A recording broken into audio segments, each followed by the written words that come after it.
The stale scent of burnt coffee and forgotten dreams clung to the vinyl booths of the Anchor Diner. Sarah wiped down the counter for the 10th time that morning, the damp cloth moving in slow, weary circles over the formica, tracing the ghost of 1,000 conversations from a time when the place was alive.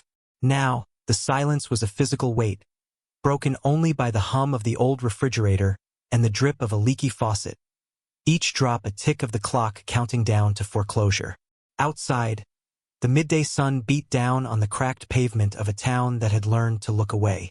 They looked away from the peeling paint on her diner's facade, away from the for lease signs blooming like weeds in neighboring windows, and most of all, they looked away from her. Sarah felt their averted gazes like a chill, a constant, low-grade humiliation that had become the backdrop of her life since David was gone. A crumpled newspaper article, taped to the inside of the glass door by some anonymous critic, served as a daily reminder of her failure. Faded gem loses its luster. The headline read, the words a cruel summary of her existence. The reviewer had called the food uninspired, and the atmosphere depressing. He hadn't known that every uninspired meatloaf was a recipe David had perfected, every crack in the vinyl a memory of a shared laugh. He hadn't understood that the depressing atmosphere was the color of grief. She saw her reflection in the polished chrome of the napkin dispenser. A tired woman in her late 30s, with shadows under her eyes that had nothing to do with a lack of sleep and everything to do with a lack of hope. The bell above the door remained silent. It had been silent for most of the morning, just as it had been for most of yesterday.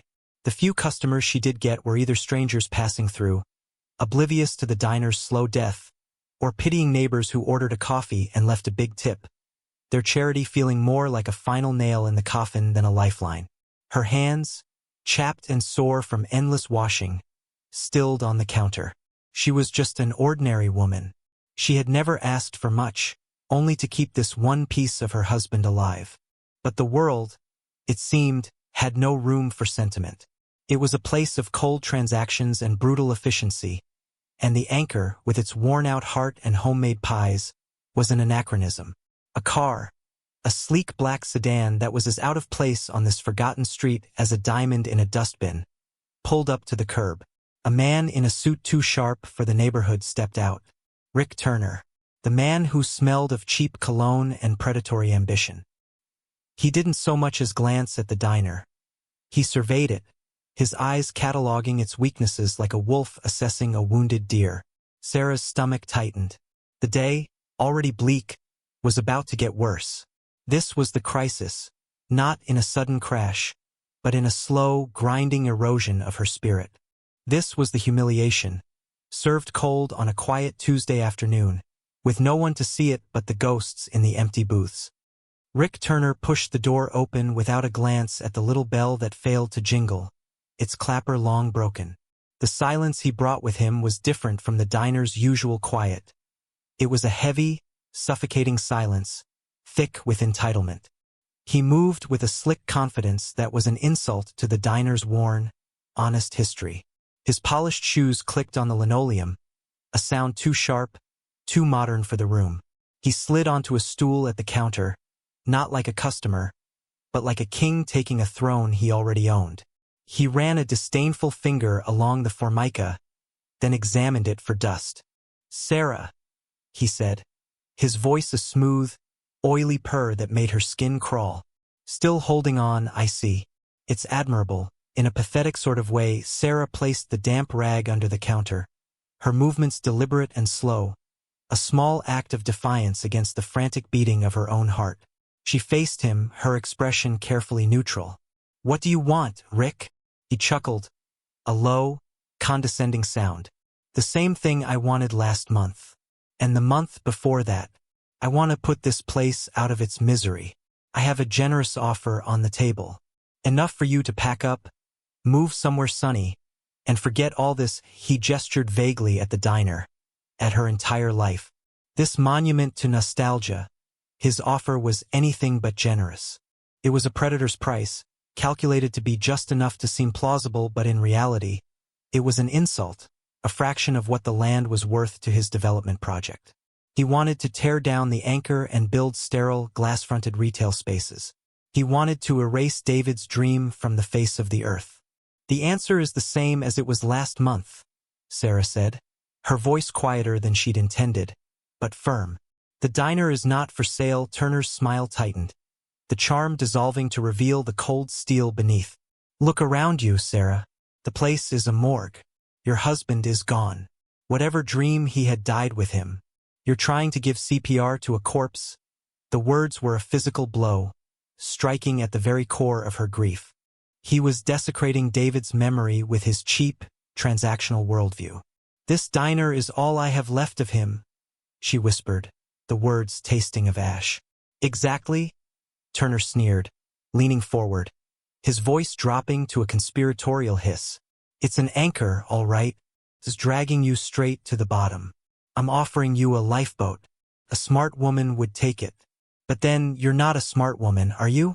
You're an emotional 1-inch." He stood up, smoothing the front of his expensive suit. He pulled a crisp business card from his jacket and slid it across the counter. "When you're ready to stop playing the grieving widow and start being a realist, call me. The offer goes down next week. Think of it as a depreciation charge. Every day this place sits here rotting, it's worth less." He turned and walked out, the bell remaining silent in his wake. Sarah stared at the business card, his name embossed in gold, a garish scar on her counter. He hadn't just made an offer. He had stripped her of her dignity, labeled her grief as a weakness, and dismissed her loyalty as foolishness. The humiliation was a hot flush on her cheeks. She felt small, powerless, and utterly alone.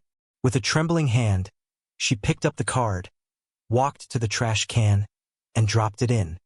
Sarah's gaze drifted from the empty doorway where Turner had stood to the far wall, to the collection of framed photographs that chronicled a life lived with purpose. In the center was a picture of a young man in army fatigues, his smile bright and genuine, his eyes crinkling at the corners. David, her anchor. She walked over and gently wiped a speck of dust from the glass, her touch as soft as a caress. His memory was the one thing Turner's money couldn't buy and his threats couldn't touch. This diner wasn't a business. It was a sanctuary built by his hands. She could still feel him in the grain of the wooden counter he had sanded and stained himself, in the slight wobble of the booth in the corner where they had shared their first meal here, dreaming up a future. He had been a combat medic, a man who had seen the worst of humanity and responded not with cynicism, but with a fierce desire to create a place of peace. "An anchor, Sarah," he used to say, his large, warm hands covering hers. "A place where people can tie up for a bit, get out of the storm. A place where everyone gets a hot meal and a little bit of respect, no matter who they are." That principle was the foundation of the diner, more important than the bricks and mortar. It was a promise she had made to him, a vow to keep his spirit of radical decency alive in a world that seemed to increasingly favor cruelty. She remembered the long nights they'd spent painting the walls, the color a cheerful yellow he'd insisted on because it was the color of hope. She'd laughed, but he'd been serious. He saw hope everywhere, even when he was haunted by the things he'd seen overseas. He never spoke much about the war, but sometimes, in the dead of night, he would wake up in a cold sweat, the ghosts of Fallujah clinging to him. In those moments, she would hold him, and he would talk about the men he'd served with, the brotherhood forged in fire and loss. He spoke of their honor, their quiet strength, their unbreakable code of watching each other's backs. It was a world she couldn't fully understand, but she respected its gravity. It was that same sense of honor he had poured into the anchor. He believed in quiet dignity. He believed that a person's worth wasn't measured by the money in their pocket, but by the integrity in their heart. He had taught her that strength wasn't about being the loudest voice in the room, but about holding your ground when the wind was trying to tear you down. Standing up to Turner wasn't a business decision. It was an act of fidelity. Selling this place would be like selling his soul, like admitting his ideals were worthless. Every morning, when she unlocked the door to the empty diner, she felt his presence. It was in the way the morning light hit the chrome, in the familiar scent of coffee beans, in the solid feel of the front door under her hand. She wasn't just fighting for a failing restaurant. She was fighting for the last tangible piece of the best man she had ever known. The fight was exhausting her, draining her savings and her spirit, but as she looked at his smiling face in the photograph, she knew she couldn't give up. It would be the ultimate betrayal. Her quiet strength wasn't her own. It was a legacy he had left her, a final gift from a man who knew how to stand firm against the storm. The pressure mounted just as Turner had intended. It was no longer just his condescending visits. The assault became more direct, more malevolent. Sarah arrived one morning to find the front window shattered, a large rock lying amidst the glittering shards of glass on the linoleum floor. The cold morning air filled the diner, carrying with it the scent of violation. There was no note, no explanation needed. It was a message. A week later, the message was scrawled in angry red spray paint across the sidewall. "Get out."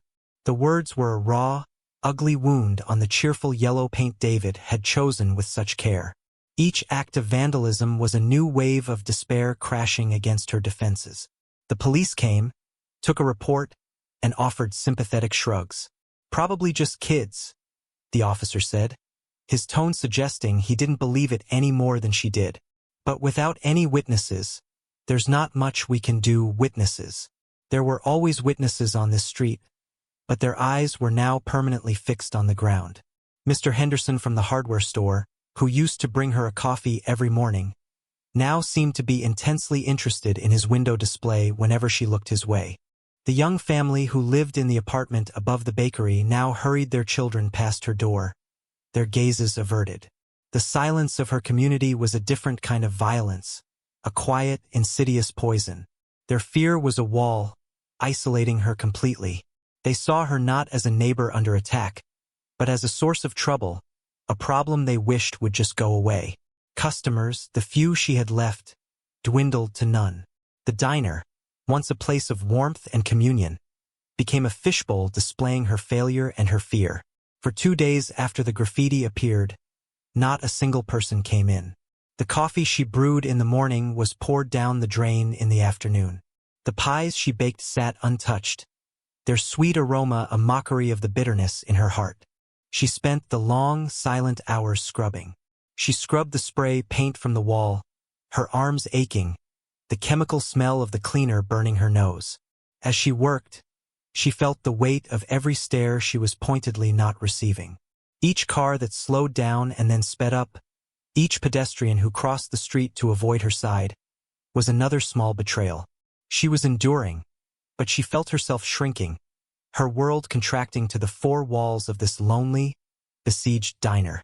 One afternoon, as she swept up the last of the broken glass from the window she couldn't yet afford to replace, she saw Turner drive by. He didn't stop. He didn't even look at her.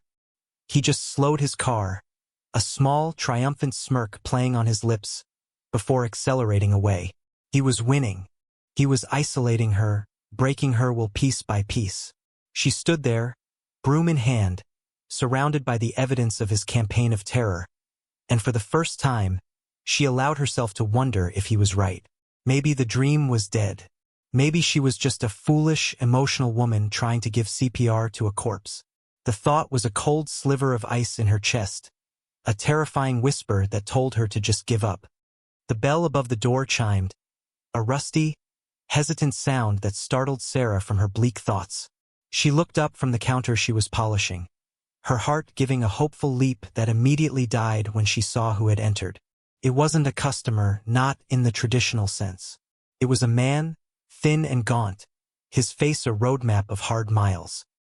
He wore a tattered army field jacket, the green faded to a dusty gray, and his boots were cracked and worn through at the soles. He carried the weary aura of the street with him, a man who had become invisible to the world. He shuffled just inside the door, his eyes scanning the empty diner not with hunger, but with a deep, bone-felt need for warmth and a moment's peace. He looked like he expected to be thrown out. Behind him, 2 other men swaggered in. Sarah's stomach clenched. They were Turner's men, the ones who did his dirty work. They were loud, brutish, and radiated a cheap, menacing energy.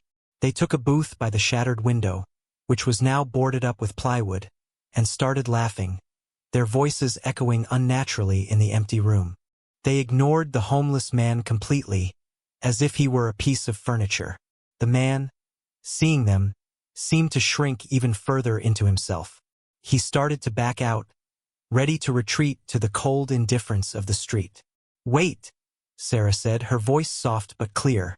The man froze, his eyes wide with surprise. She gave him a small, gentle smile. "It's cold out there. Come on in." "Sit down," he hesitated, then shuffled to the far end of the counter, as far from Turner's thugs as he could get, perching on the edge of the stool as if ready to flee at a moment's notice.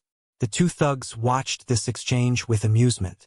"Well, look at that, Dale," one of them sneered. "She's scraping the bottom of the barrel for customers now." The other one, Dale, snickered. "Maybe he can pay with stories about the good old days."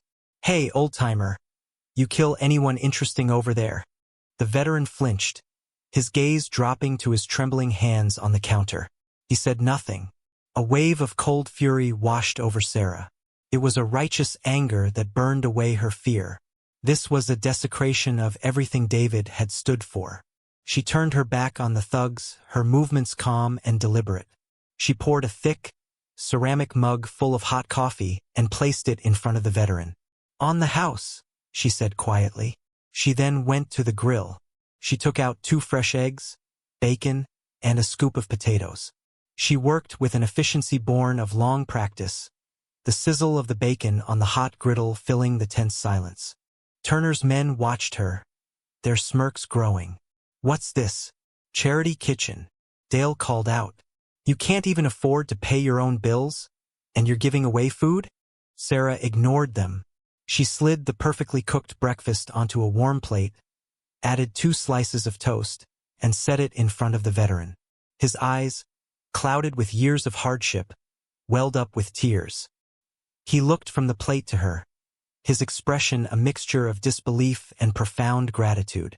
"Thank you, ma'am," he whispered, his voice raspy. No one's done this for a long time." "Eat," Sarah said gently. "You need your strength." She then turned to face the 2 thugs, her chin held high. Her hands were steady now, her fear gone, replaced by a steely resolve. "You too," she said, her voice low and even, devoid of any tremor. "Pay for your coffee from yesterday and get out of my diner." The first thug laughed. A harsh, ugly sound. "Or what? You gonna call the cops? They don't seem too interested in your problems lately." He stood up, looming over the counter. "Maybe we don't feel like paying." This was it. The moment of pure, selfless action. In that instant, she wasn't thinking about her failing business or her own safety. She was thinking of David's code. She was defending a fellow human being's dignity. She met the thug's gaze without flinching. "Get out." The air in the diner grew thick and heavy, charged with unspoken threat. From his vantage point in the hardware store across the street, Mr. Henderson lowered the price tag he was pretending to adjust and watched, his breath held. He had seen the thugs go in. He saw them every day, strutting around like they owned the block, poisoning everything with their casual cruelty. He had seen the homeless man shuffle in after them and had felt a familiar pang of pity mixed with the shame of his own inaction. Now he watched as Sarah, the woman everyone had written off as a fragile victim, stood her ground. He couldn't hear her words, but he could see the set of her jaw, the unwavering steel in her spine. It was a posture he hadn't seen on her since before David died. Inside the diner, the few people who had braved the tense atmosphere. A young student nursing a soda in a back booth, a retired couple quietly eating pie, all fell silent, their forks stilled over their plates.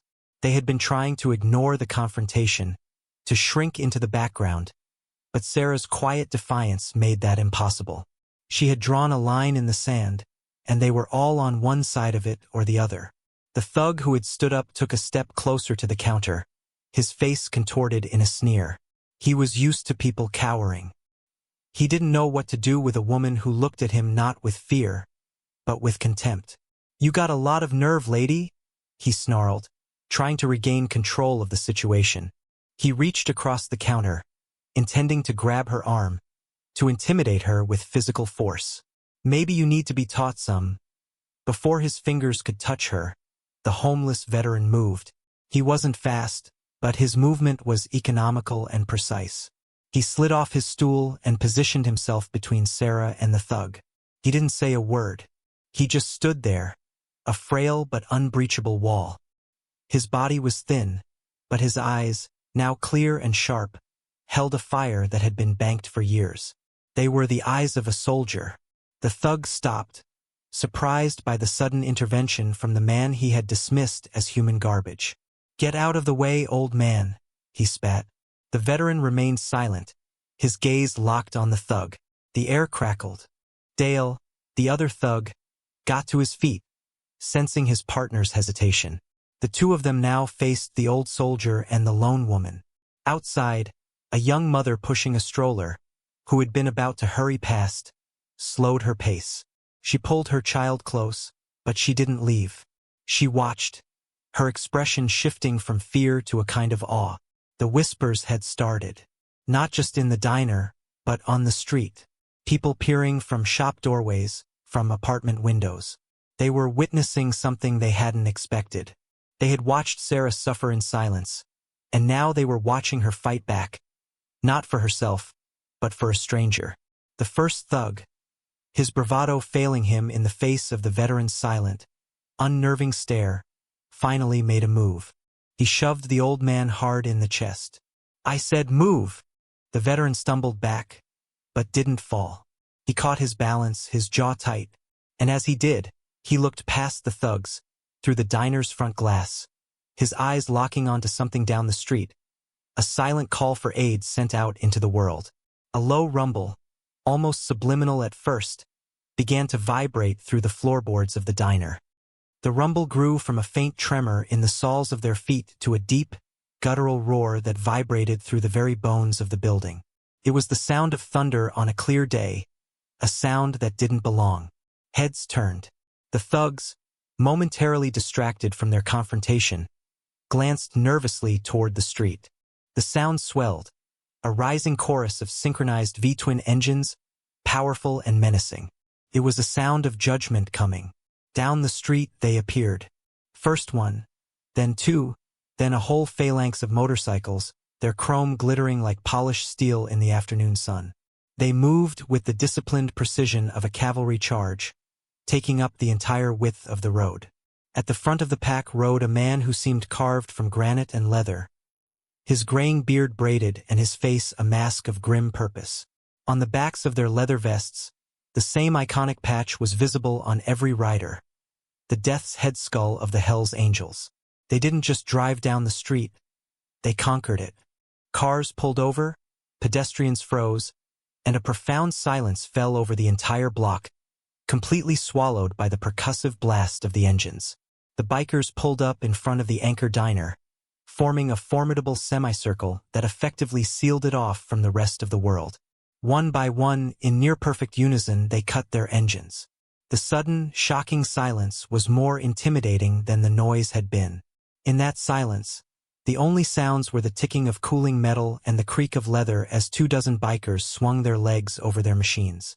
They were large men, weathered and hard, their presence an overwhelming physical fact. The community that had looked away from Sarah's plight was now captivated, their eyes wide with a mixture of terror and fascination. Mr. Henderson stood frozen behind his counter. The young mother pulled her stroller back into a recessed doorway, shielding her child but still watching. This was an escalation beyond anyone's imagination. The leader, the man with the braided beard, dismounted. He moved not with the swagger of a street thug, but with the deliberate, unhurried gait of a man who has absolute confidence in his power. Beside him, having appeared as if from nowhere, was the veteran Sarah had fed. His name was Deacon, and he pointed a single, steady finger at the diner's door. The leader, whose road name was Preacher, nodded once. He started walking toward the entrance, his boots heavy on the pavement. The other bikers didn't follow, but stood by their bikes, a silent, intimidating army at his back. They were a wall of leather and muscle, their collective gaze fixed on the diner. Inside, the two thugs were pale, their blustering confidence evaporated, replaced by a primal, cornered animal fear. They were no longer predators. They were prey. The entire dynamic of the universe had just shifted, and the balance of power had swung with the force of a tidal wave. Preacher reached the door and pushed it open. The broken bell remained silent, but his entrance announced itself with a palpable shift in the atmosphere. He filled the doorway, his shadow falling long and dark across the linoleum floor. Preacher stepped into the diner, his eyes, the color of worn steel, taking in the scene with a quick, assessing glance. He saw the two terrified thugs, the boarded-up window, and Sarah standing behind the counter, her face pale but her expression resolute.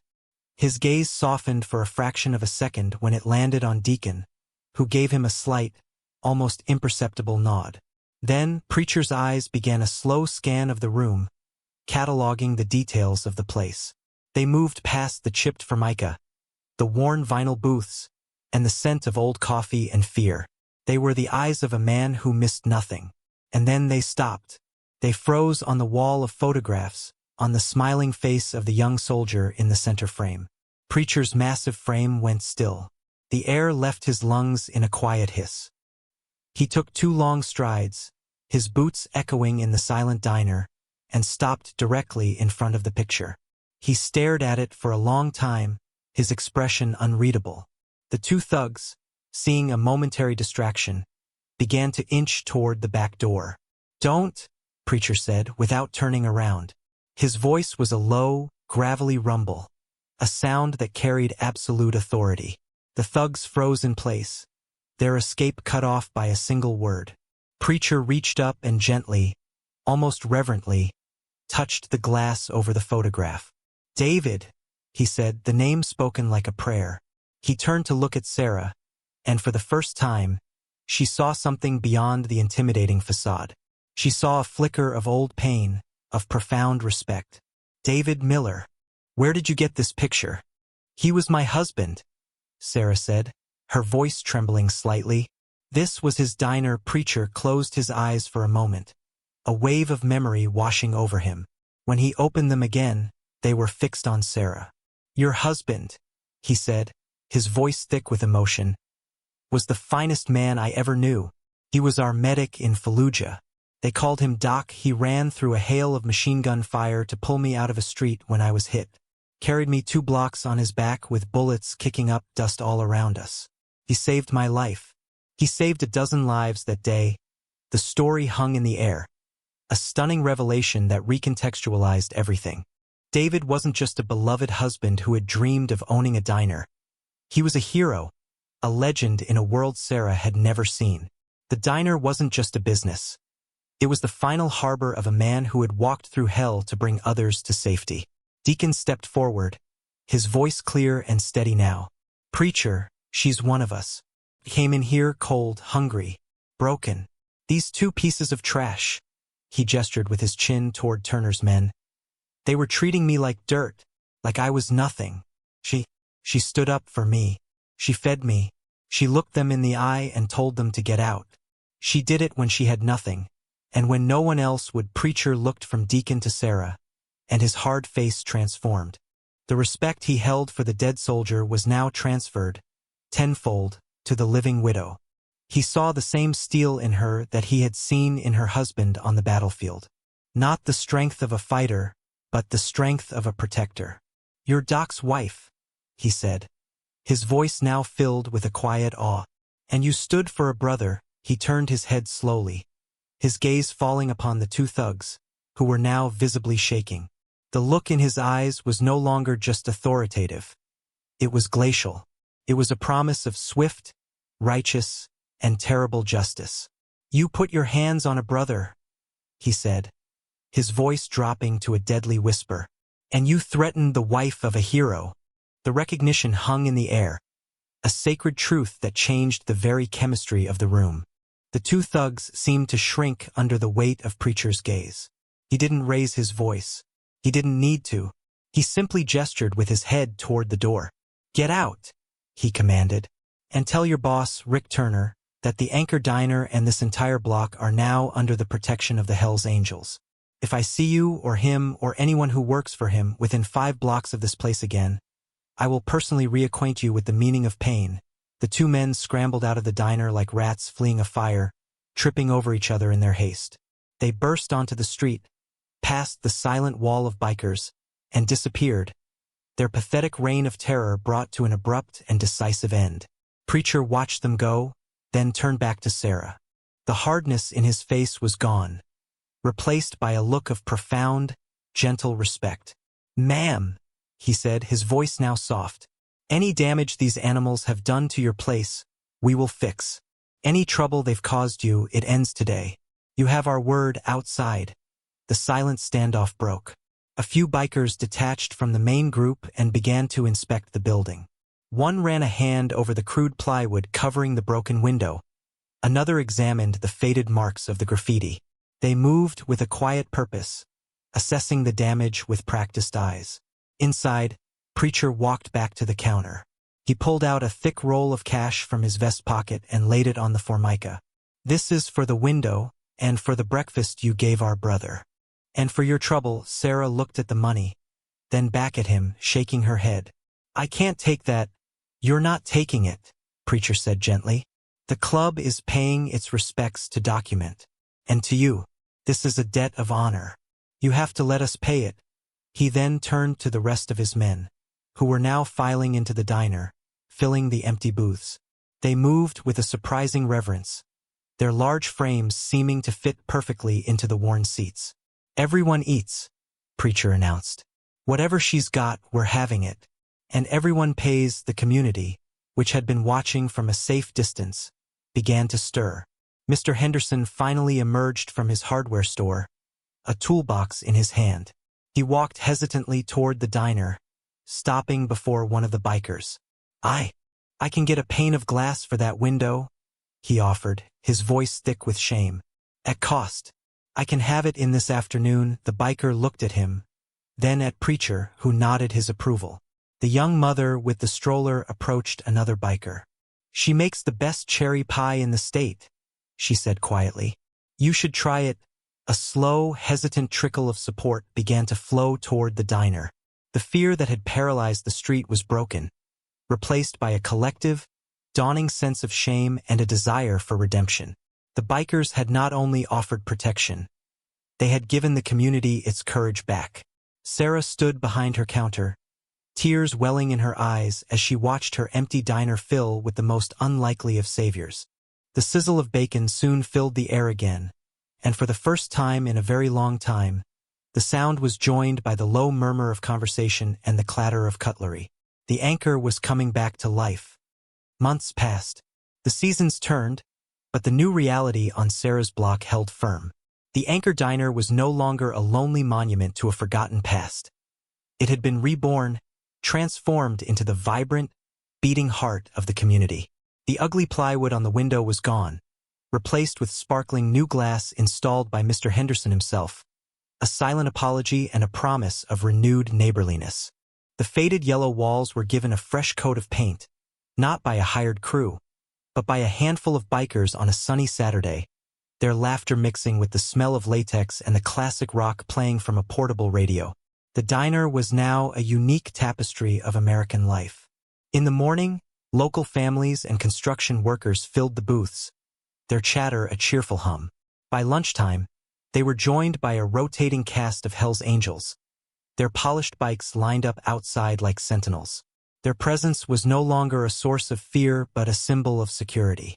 They were polite, they paid their tabs, and they treated Sarah with a reverence usually reserved for a beloved matriarch. Rick Turner was never seen again. Rumors circulated in hushed tones about a brief, one-sided conversation he'd had with Preacher, after which he had promptly sold his development interests in the area and moved out of state. The fear he had cultivated on the street vanished with him, and in its place, a sense of shared ownership and pride began to grow. Sarah herself was transformed. The weary, haunted look in her eyes was replaced by a quiet confidence. She moved with a newfound energy, her smile quick and genuine. She hired a young woman from the neighborhood to help with the lunch rush, and her pies, especially the cherry, became the stuff of local legend. She was no longer the poor widow, the object of pity. She was Sarah, the owner of the Anchor, the woman who had stared down bullies and stood up for a stranger. She was respected. One quiet evening, long after the dinner rush had subsided, Preacher sat at the counter, nursing a cup of coffee. The diner was peaceful, filled with the warm glow of the neon sign outside.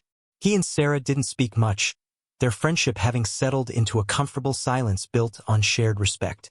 He finished his coffee and stood to leave. Before he went, he reached into his vest and pulled out a small circular patch. It was black with red lettering. Support your local Hells Angels. He slid it across the counter toward her. It wasn't a membership. It was a statement of alliance, a symbol of her place within their protective circle. Sarah picked it up, the embroidered threads feeling solid and real in her hand. She looked at Preacher, her eyes conveying a gratitude that needed no words. He simply nodded, a ghost of a smile on his face, and walked out into the night. She looked at the patch, then at the photo of David on the wall, his smile as bright as ever. She walked over to the cash register and carefully propped the patch against it, right beside his picture. The two symbols, the soldier and the biker's emblem, stood side by side, a testament to different kinds of honor, different kinds of brotherhood, all now intertwined in the story of this small diner. She turned off the main lights, leaving the diner bathed in the warm, welcoming glow of the counter lamps. Outside, the low, familiar rumble of Preacher's motorcycle starting up was not a disturbance, but a comforting sound, a protective lullaby. The anchor was safe in its harbor, and she, at long last, had found her peace.